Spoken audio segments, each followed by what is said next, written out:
પ્રમુખ સ્વામી મહારાજ મુંબઈમાં હતા.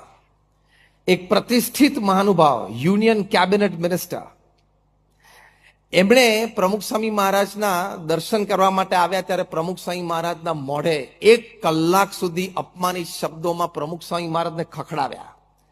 પ્રમુખ સ્વામી મહારાજ એ વખતે તાવ હતો ને રેસ્ટ કરતા હતા. જે હોસ્ટ હતા એમને પણ લાગ્યું કે બહુ ખોટું થઈ ગયું, પણ હવે આટલા મોટા માણસને રોકે કોણ? અને ખખડાવા પાછળનો મુખ્ય મુદ્દો એટલો હતો કે તમે યુવાનોને, યંગસ્ટર્સને, એન્જિનિયર્સ, ડોક્ટર્સને તમે સાધુ બનાવો છો તો ભવિષ્યમાં એન્જિનિયર્સને, ડોક્ટર્સની ખોટ પડશે સમાજને. એટલે ગમે ત્યારે જુઓ ત્યારે બધા પ્રોફેશનના 15% તો અનએમ્પ્લોયડ હોય જ છે ને પૃથ્વી ઉપર. એનું પહેલા વિચાર કર ને. પણ ક્રેઝી. એટલે સ્વામી એક શબ્દ ના બોલ્યા. પછી ખખડાવાનું બંધ કર્યું એમણે. ગુસ્સો ઉતરી ગયો એટલે સ્વામી એમ ઘડિયાળ સમય જોયું, રાત્રે 8:30 સાડા 8 થયા. સ્વામી કે એમને જમાડી દેજો. આ વાત તો ત્યાં પૂરી થઈ ગઈ 1986માં. 2 વર્ષ પછી 1988માં પ્રમુખ સ્વામી મહારાજની જન્મ જયંતિ નાયરોબીમાં હતી.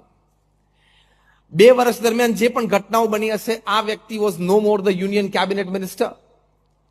હી was no more the member of the planning commission of India. એટલે એક સામાન્ય વ્યક્તિ બની ગયેલી.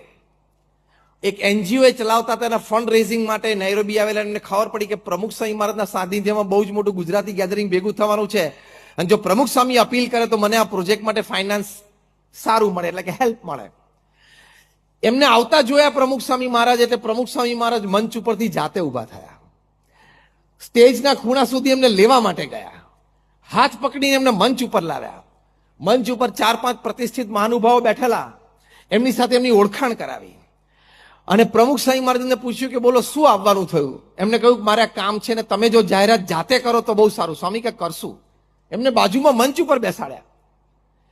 એક સિંગલ બોડી લેંગ્વેજ એક્સપ્રેશન, એક single flicker of the eye, movement of the lip, Pramukh Swami મહારાજ એવું જણાવવા ના દીધું કે 2 વર્ષ પહેલા તમે મને 1 કલાક સુધી નોન સ્ટોપ, મને તાવ હતો તો પણ એક ન ગણકારીને તમે મને બેફામ શબ્દોમાં ખખડાવેલો. 1986 મીન્સ પ્રમુખ સ્વામી મહારાજ વોઝ 66 years old. મોટા મોટા ઉત્સવો ઇન્ડિયામાં ઉજવાઈ ગયેલા 81-85ના. And he was popular, famous and acceptable to the society all over the country, internationally as well. 1985 નો અહીંયા CFI લંડનમાં ઉજવાઈ ગયેલો હતો. એમણે પ્રમુખ સ્વામી મહારાજે વાત કરી એટલે પ્રમુખ સ્વામી મહારાજે આશીર્વાદમાં જાતે એમની એનજીઓ વિશે, એમના પ્રોજેક્ટ વિશે અનાઉન્સમેન્ટ કર્યું.